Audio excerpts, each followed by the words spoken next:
We're back. It's another week. Hello, everyone. It's still Kirk. This is still Dumb Test Slate. With me and my AI buddy as we try to not take over the world, but just entertain you. Writing random movies, TV show ideas, just all in the name of fun. I promise we're not trying to take over the world. I promise. But sorry if you can hear the air in the background. It's really loud and not working all that great because it's really hot in my apartment. But yeah, like I said, this is another week, another show. Before I get into the idea I have this week, I've been listening to the audiobook version of this screenwriting book called Save the Cat, the last screenwriting book you'll ever need or read or something like that. It's called Save the Cat by the screenwriter named Blake Snyder. It's been really good so far. I think I'm almost done listening to it. It's just basically talking about screenwriting, the whole process, the structure, how you what's the main things you need to work on and create, and how you structure writing everything out. It's really good because the future, the larger thing I want to do, I should say, because for me, goals, I look at goals as what I label a goal are smaller things, the things I could do right now. The larger thing is something I want to do, and little goals build up to that. But the larger thing I want to do is eventually write a screenplay from beginning to end and figure out how I can submit it to be picked up, whatever. That's the long-term thing. I don't know if will come out of this podcast or be separate. Who knows? I'll stick with one idea, write it out fully, a full screenplay. That's the long-term thing. So I'm listening to this audiobook about screenwriting, Save the Cat. It's been very good and it's given me a lot of ideas. And one thing I want to do with this podcast now is go back, because one of the things that Blake Snyder, the writer of Save the Cat, says is like all of your things need to start with a good log line. I think I've called it an elevator pitch before because I've heard it as an elevator pitch. It's like the one sentence eye catcher, or to bring the audience or whoever you're saying this to bring them in and get them interested. It's that one sentence about your story. And it should go along with the title of the story. He said it should be ironic, which I'm not good at writing irony. Have to promise more, one-liner, log line. So I want to go back to my previous ideas that I've had and stuff that I haven't really had a log line for or elevator pitch for, and come up with those. Maybe I'll do that as one episode and just go down through the list of all the older episodes and just do what the log line would be. Yeah, and there's a lot of other things about this book that are really helpful, but it'll in the long term. The first thing I picked up on was I really need a good log line and a title. I know I'm bad at titles. But if you go into a hypothetical meeting and someone says, what's the title? And you don't have a good title, it's going to start off bad. Like the log line and the title are the opening images to your pitch, your story, or whatever. But yeah, I'm still listening to the audiobook. It's like, I think I'm listening to currently while working, And after this, like I took a break. I had like an hour left because I was listening on Spotify and it says how long you have left. I was like, I'm going to take a break to listen to something else, and I randomly listened to this podcast I listened to a few times called it's about Shakespeare. It was like making Shakespeare easier, and it breaks down the stories of Shakespeare, because Shakespeare is one of those influential writers and so such a massive career as far as what they produced, but it's hard to get into, especially now. You're so far away from it. It's like reading another language. You have to understand all these other things that are going on. So I'm trying to do like the audio Cliff Notes version of getting into Shakespeare. And I was randomly listening to Hamlet. Like I've seen Hamlet perform live. I've seen movie versions of it. Everybody knows the story of Hamlet. And I don't know why it was like a 4-part thing where they broke down Hamlet and all, everything about the main story and how it was written in the backstory. Like they said, Shakespeare, his only son, whose name was Hamnet, died at 11, and that might have inspired Shakespeare to create the story and name the main character Hamlet. Also, his father passed a little while after his son passed. So that might have influenced the story more with, the Hamlet story and the father being murdered and coming to Hamlet as a ghost. And I was listening to this and I don't know where the connection was made. Of course, I was working. But it clicked in my head of wanting to use Hamlet. Because this thing I've heard before, or maybe I came up with it, I don't know. Like, people say every good story is written, like every love story is Romeo and Juliet. Every revenge story is Hamlet. And it like clicked in my head, like maybe I should write something inspired. Because I think in the podcast they were talking about like how newer versions of Hamlet, or like things you wouldn't even think of, are versions of Hamlet because it's a revenge story.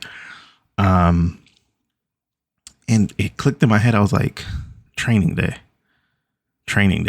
I should use Hamlet as a revenge story as the basis to write a sequel to Training Day. And it clicked in my head and my mind like just went wild. It's been a while since I've seen Training Day because it came out. This shocked me when I looked it up. Training Day came out in 2001. It's 2024 now. The movie is over 20 years old. I didn't see it in theaters. It was one of the early, I was an early adopter to Netflix when they sent you the DVDs in the mail. I also worked in a video store in high school, so maybe it was like there on VHS, but it was one of the first ones I got from Netflix. But yeah, it's been a while since I've watched it. Sorry, I was getting distracted. I had it up on the screen and they're playing like a trailer for it on IMDb. But okay, so I was like, a sequel to Train, because it's been over 20 years. It's surprising Hollywood just remakes and goes back and redos everything now. Because I was looking it up. Supposedly there was a script that was bought for a Training Day prequel a couple of years ago, but nothing ever came from it since. Everything online says they're still making it, they're still working on it, they're still finalizing a script. But hey, if you guys are, looking for a Training Day script, I might have one here. But no, okay, so this is my story, and I'm going the save the cat route. The log line is, of course, it's the Hamlet revenge story set to a sequel of Training Day. A sequel to Training Day set as a Shakespearean Hamlet vengeance story. No, that's not right. Hamlet, the revenge story that is set as a Training Day sequel. That's my log line. The title. So the title and the log line go hand in hand. So there's a phrase that's spoken in Hamlet that says there's something rotten in the state of Denmark. It's spoken by Hamlet. And it's up to debate what that actually means, but it's like talking about like his uncle taking over after marrying his mother and becoming the new king of Denmark. And that's what Hamlet says. There's something rotten in the state of Denmark, suspecting his uncle of something. I can't remember that's before or after his father came to him as a ghost. But so he says there's something rotten in the state of Denmark. That leads to my title. My title for this is Rotten State. I almost forgot it for a second. But yeah, Rotten State, because that's a callback to the line, there's something rotten in the state of Denmark. So Hamlet, the revenge story in the setting of Training Day, the sequel. And it's many years later. Okay, so I'm getting into the story now. That's the background. That's the setup. Also, sorry, I keep backing up. Save the Cat.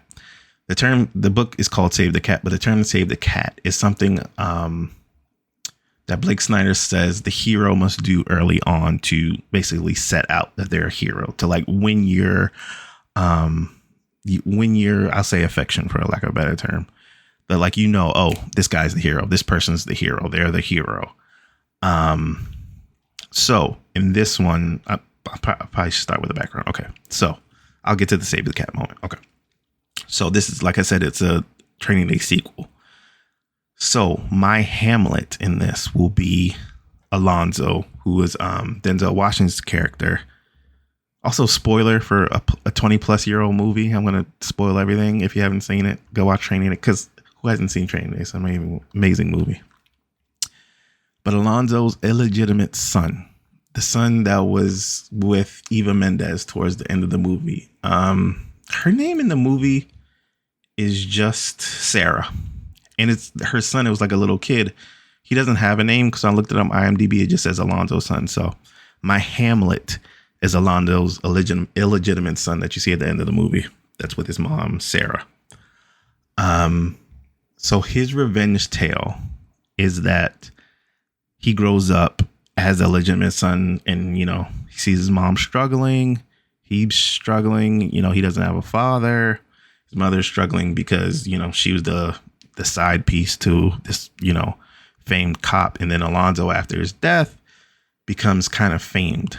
Like the public kind of makes a hero out of him post-mortem, because they make this story into him being this hero cop and all this stuff to boost the police. But my Hamlet, he knows the real story of how corrupt Alonzo was and all this stuff he was doing, because of course the mom, when he grows up, his mom tells him, because she's still mad at Alonzo and all this stuff, has like remorse towards him. He learns all the truth of his father. And so he grows up and he becomes a police officer. Like he changes his name or changes his identity or something. So people don't know who he actually is. Of course, he's the illegitimate son, so it's kind of easy to do. So he becomes a cop because his revenge story is that he wants to take down the hero postmortem aspect of his father's legend. Like he wants to get in the same police force that his father was and kind of spy on or learn all the secrets from like the hit squad that Alonzo was a part of, the gang squad or whatever. And kind of get, evidence and all that stuff that his father was very corrupt and he was doing all this bad stuff, and he died because he killed the guy and had to pay the $1 million. So he wants to basically destroy the legend of his father, because in this tale, that's his vengeance. It's not his father's killer. It's he has hate towards his father, and the legend, he wants to kill the legend. That's where his Hamlet Shakespearean vengeance tale starts. So the story is going to go, he gets, a job as maybe a detective or a police officer or something. He works his way up because it's been all these years. It's been over 20 years. So he grew up. And he works his way to the same, not same status, but same kind of, he gets like access to more things because he works his way up, and he's at the same police force his father worked at. So he knows how to find old evidence, maybe old cold case stuff to prove that his father was corrupt. But then he finds out, this is where the story is going to go. A spoiler alert for my own story. He finds out that his father, even though he was corrupt, he was set up. So that killing that happened in Training Day, it was a whole setup with, I think it was the Russian he said he killed at the casino and had to pay the $1 million. That was a setup. His own superior at the time, or maybe somebody who was at the same level of him. So that would be kind of similar in Hamlet to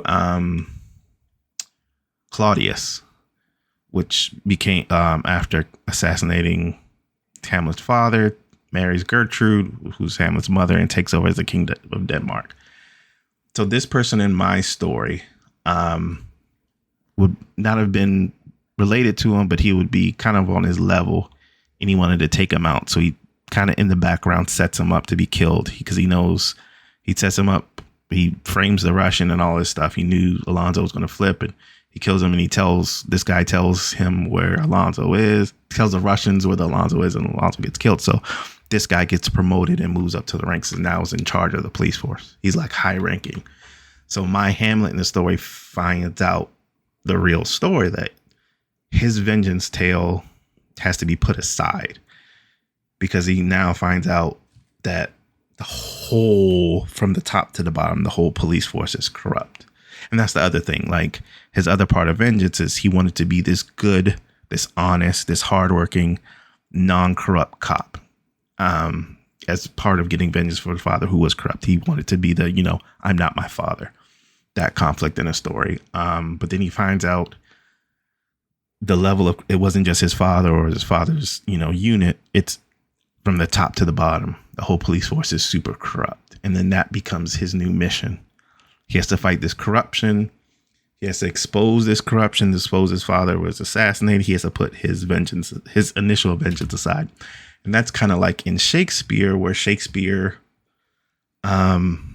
Hamlet, he knows his father's killer is his uncle Claudius now. So when he goes to kill him, and Claudius is praying, and Hamlet's going to like stab him with a sword, but he doesn't, because he knows that if he kills him while he's praying, he's going to go to heaven. So he has to put his vengeance aside to make a new vengeance plan, or a new, bigger vengeance on Claudius. He wants to make a show of it.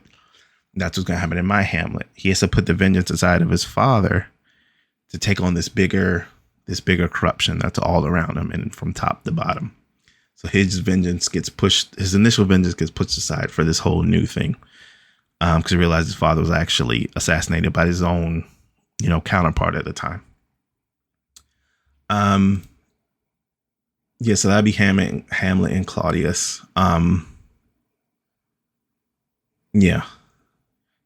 Hamlet struggled. I'm going through my notes. Hamlet struggles with a part of being a good cop, because, like I said, that's part of his revenge. He wants to be this good cop, but he realizes that he needs to do corrupt things to get all the evidence of the corruption. So he has this battle within him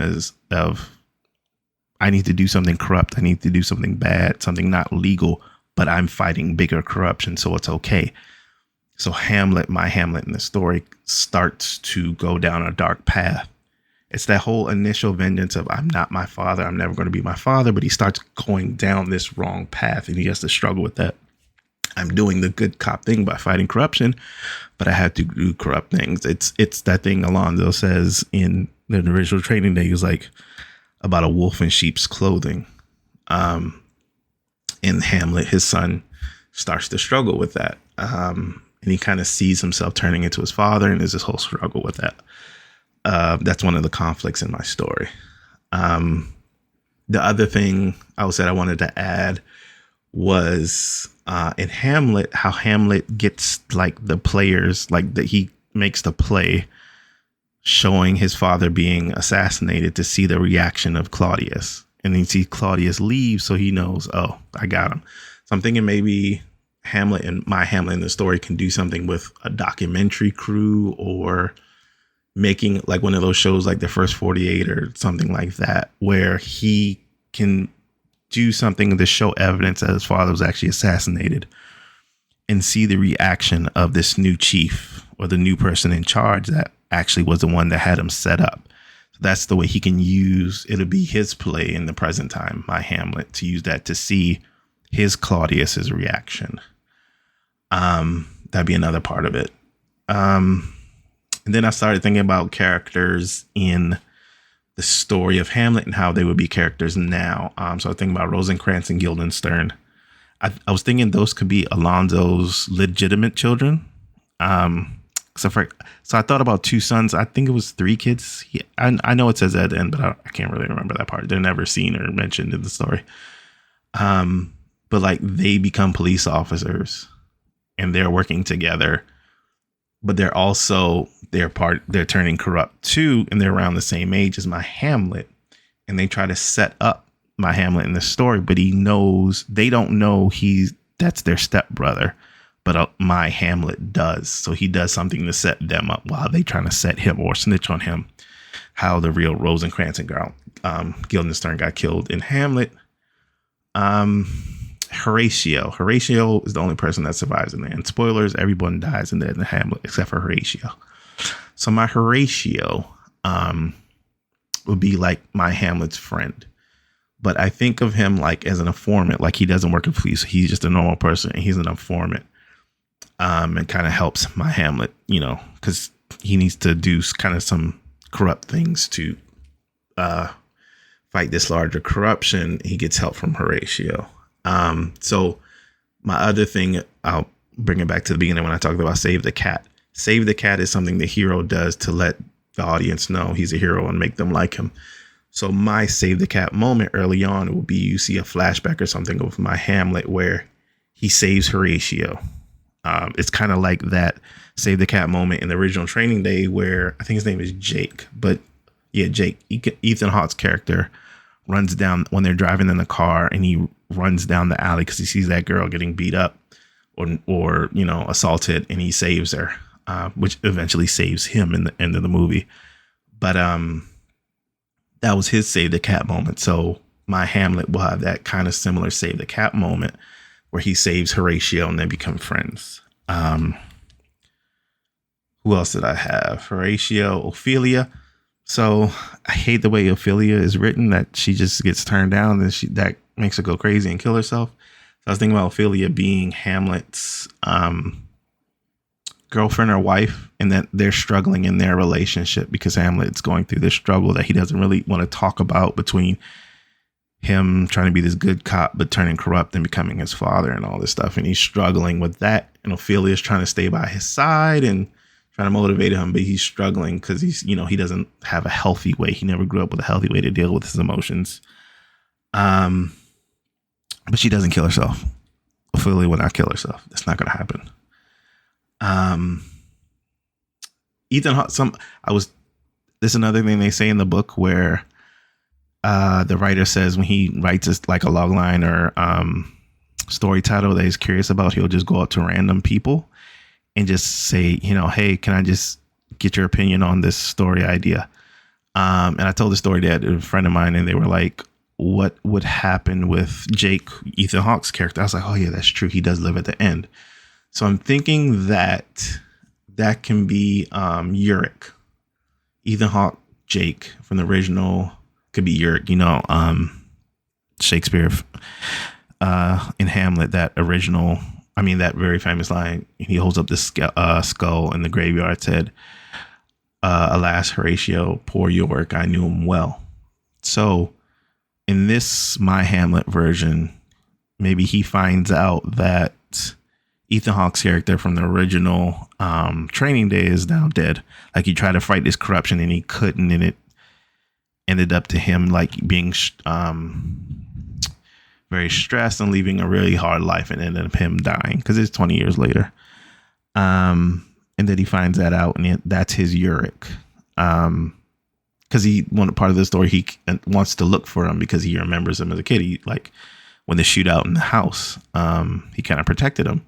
So he has fond memories of him, but he finds out like he had a pretty tough life after the end of Training Day, and that he's dead now. And he, that's his Yorick. He knew him well. Other characters. So like the Hamlet, the story is gonna crescendo in the end with a big shootout. With everyone dies, because that's how you have to be. Everyone does die, even the hero. I don't know. I haven't worked that out in my head yet how it's going to happen. But like I said, everyone dies except for Horatio, Hamlet's friend. Horatio lives. And Fortinbras, because in that, Fortinbras is the king of Norway, who's throughout the whole story of Hamlet, you hear about him invading. And in the end, when everyone's dead in Hamlet, that's when Fortinbras shows up, and Horatio tells him the story of what happened. So in my new Hamlet, Fortinbras, the invading army, will be the FBI. So throughout the whole story, there's the backstory of the FBI cracking down on them. So my Hamlet is trying to, in a way, find out the full corruption and everything that's going wrong before the FBI cracks down, because he feels like once they show up, he won't be able to fulfill his revenge, or he won't be able to fix things. He wants to be the hero in this story. So he's trying to do all this before the FBI shows up and shuts everything down, because he thinks maybe they'll get away or whatever. So Fortinbras will be the FBI who show up in the end after everyone's dead, and Horatio tells the FBI what went on. Of course, that's jumping to the end. But I think that's all I have with Hamlet and my Training Day sequel. But I will write it out more, because I'm starting to think, like I said, my long-term thing is to write a full screenplay spec, or whatever it's called now. I'm thinking this may be a good one, because there's a lot to build on. Hamlet is such an amazing story of vengeance, and you have a Training Day sequel, so you have a real world thing you can pull from. I don't have to create too many characters, because everyone has to be linked. But yeah, hopefully I can continue with this one, and eventually it will be my long-term thing of creating an actual screenplay that I'm actually going to try to get picked up, or laughed at, or just thrown away. Who knows what'll happen. But yeah, I think that's all I have for this one. I think I did all the characters. Yeah, there's something rotten in the state of Denmark. So to finish up, it's going to be called Rotten State. And the log line is the revenge tale of Hamlet told in the sequel of Training Day. It's at 20 years after the end of Training Day. 20 plus years, because we're in 2024. That came out in 2001. Oh my gosh, I'm so old. But yeah, that's all I have. I didn't go to AI today because I like this idea. I just wanted it to be my own. I'm really sensitive about my art now. But thanks for listening. I think I ended there. Hopefully in the next one I'll come up with more of the story ideas on this one. Because I do like this story. It's been running around in my head ever since it clicked. All right. So hopefully I'll come up with more of the story and more of the how it plays out. We'll save the cat together. But yeah, I'm still Kirk. Still Dumb Test Slate. Thanks for listening. I hope you hear from me soon. Bye.